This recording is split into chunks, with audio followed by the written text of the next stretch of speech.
In this calculator tutorial, I would like to show you how to graph a piecewise function with your calculator. On the left side of the screen here, I've given an equation for a piecewise function. Actually has three different pieces for the definition of f of x. Therefore, it's a piecewise function. And here is a graph of the piecewise function. And let me just quickly discuss the piecewise function that we have here. So the first part of this function f of x is the line y equals x plus 3 for these values of x. So as long as x is between -2 and 1, we're looking at the equation y equals x plus 3. So here's a line with a slope of 1 and a y-intercept of 3. So as long as x is between 2 and 1, right, just like it says right here, as long as x is between -2 and 1, as long as x is between -2 and 1, we have the line y equals x plus 3. So here's the y-intercept of 3 with a slope of 1. Now you notice for this particular equation, the domain stops at -2, or begins, I should say, and so we have a darkened hole here, and the graph doesn't continue forever in this direction. Kind of like over here, there's no line with an arrow. So we're stopping at -2 or starting at -2, and as we increase from -2 to 1 on the x-axis, we look at the line y equals x plus 3. Now notice at x equals 1, we're actually not including that here. We're including the -2, we're not including the 1, so we have an open hole at the 1, where we have an open hole on the part of the line where x equals 1. The second piece of this equation, this piecewise function, is that y equals 5 whenever x equals 1. So this is really one point on the graph. If x equals 1, y is 5, and that's this dot here, right? So if x is 1, y is 5, so we have a point. And then the third piece of this piecewise function is the line y equals -x plus 2. So a slope of -1, y-intercept of 2, and we only use this line if x is greater than 1. So here's this line, y equals -x plus 2. Now notice if this line were to continue in this direction, the y-intercept would be 2, as stated by the graph. Okay? But it's only good for x greater than 1, so we don't see that portion of the graph. When x equals 1, I have an open hole, because we're not equaling 1 here. For greater than 1, we see that, and it continues forever and ever and ever in that direction. So here's the graph of the piecewise function that I might draw by hand, if you will. Here's the equation. So how would I graph that in my calculator? So in my calculator in Y1, it's actually kind of detailed here, bear with me. I have to graph each of these pieces, and I have to specify their domains. So for the first portion, I'm going to put in parentheses the equation x plus 3, close the parenthesis, and next to it in parentheses, I'm going to state the domain. Now for a compound inequality like this, I have to break it into two pieces. So I have to say x is greater than or equal to -2.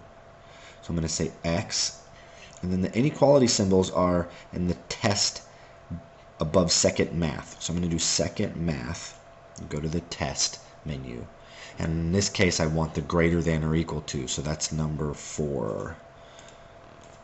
So x has to be greater than or equal to -2.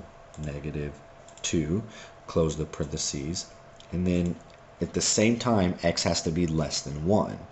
So in a new set of parentheses, I'm going to say x, second math, less than is number 5,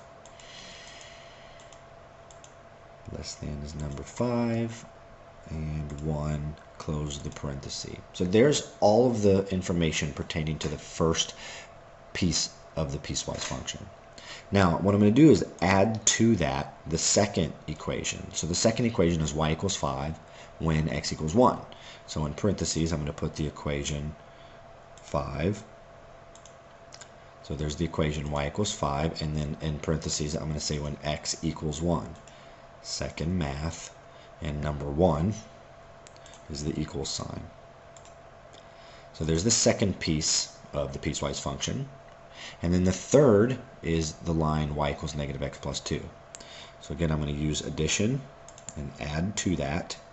the equation negative x plus 2. Close that equation, and then next to it in parentheses I'm going to say x greater than 1. Second math, greater than is the number 3. Let me punch number 3. Greater than 1, close that off. And just for fun, let's try the zoom standard window, see what we get. Okay, now a couple things I want to mention to you here. The calculator is struggling. The calculator wants to connect all of these pieces together, and it's doing so wrongly. In fact, let me show you. Here's the line x plus 3 that we see here. Notice how it doesn't even show us this dot. When x is 1, y is 5, I don't even see that dot here. And then it's trying to connect these two pieces of the graph together. And it's doing that wrongly. Those are not supposed to be connected, because then it fails the vertical line test and it's not a function. In fact, if I do a zoom decimal,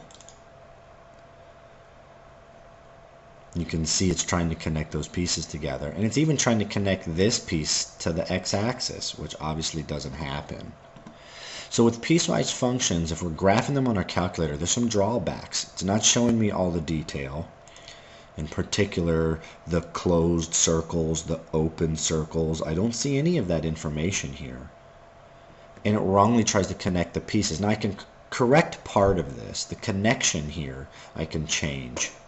And one way I can do that is I can go to the y equals screen and move my blinking cursor over to the left of y1 and hit enter a couple times to change the graphing feature to the dot mode.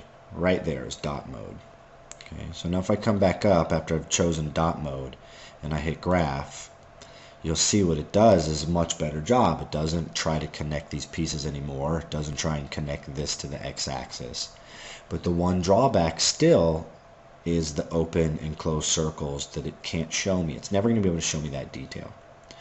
So using the calculator again is a great way to check, visualize our problems that we should be able to do by hand. And it's definitely not a way to replace the work we should do by hand. It's definitely a way to check to see that we have pretty much the correct graph. And that's how you graph a piecewise function on your TI-8384.